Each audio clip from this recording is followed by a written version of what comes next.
If you like this video, why not subscribe? Hey everybody, like many of you, the time might come where you have to shoot a wedding for somebody. I recently had that opportunity and it presented me with several interesting challenges. As a result, I ended up creating this custom camera rig which helps solve those problems.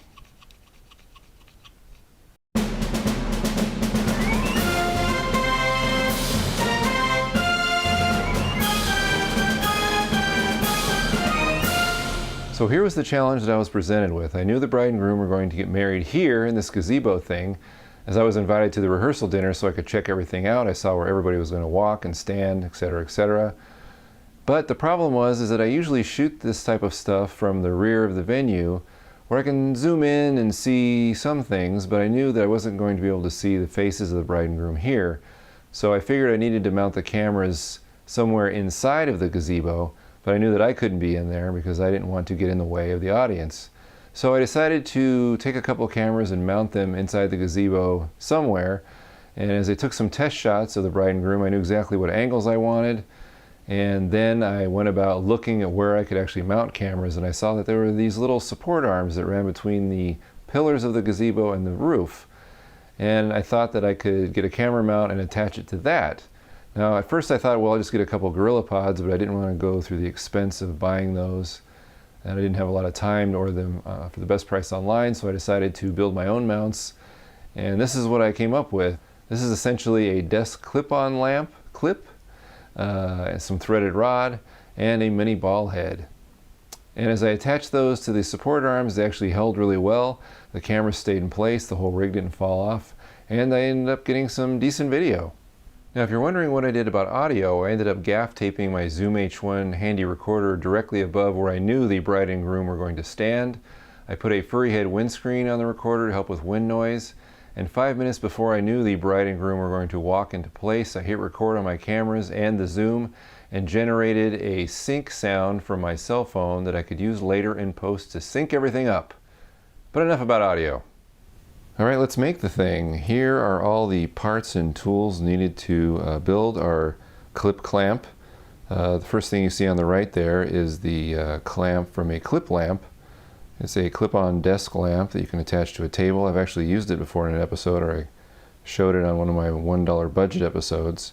You're going to have to disassemble the lamp to get to the clip, but once you do, it's all pretty easy. You're just going to take that clip and find the non-keyhole shaped hole on one side of it and take your 2-inch screw and run it through that hole.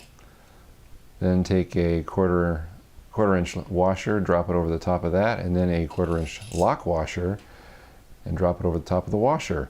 Then take a 1/4-inch nut and screw down the lock washer onto the washer until the lock washer is firmly in place. You can screw it by hand until you get to the lock washer, and then you're going to need a wrench, either a metric number 11 wrench or a 7/16 inch wrench.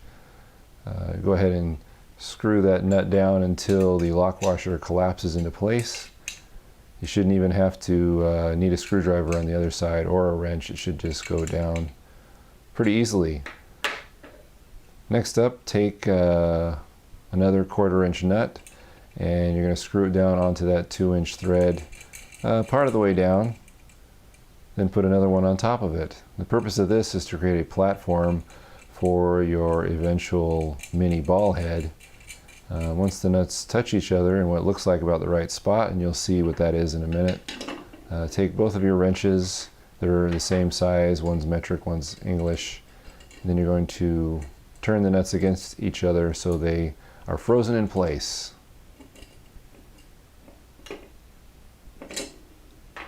Next up, take your fender washer and drop it on the top of that, and then your rubber fender washer and put it on top of the regular washer.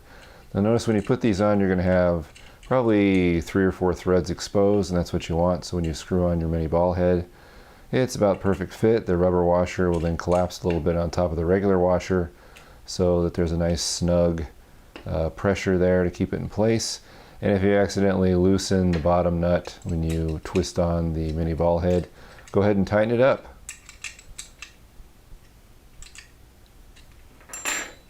And that's really all you have to do, and you're finished. Now, as you've probably figured out already, you don't necessarily have to use this specific camera mount in this specific application only. I mean, after all, how many gazebos are you going to come across that you need to mount a camera to? Maybe at a wedding, maybe not.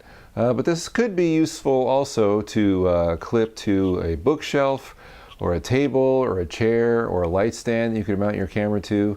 And you could also mount something other than a camera to this thread. This is a standard 1/4-20 thread, so you could put a digital audio recorder here, or maybe a lighting stud so you can attach a light there, and then you can mount it to those very same places wherever you might need it. So this is what I had to build for this wedding, and I thought it came out pretty well, and I thought I would share it with you just in case you might need it too. We'll see you next time.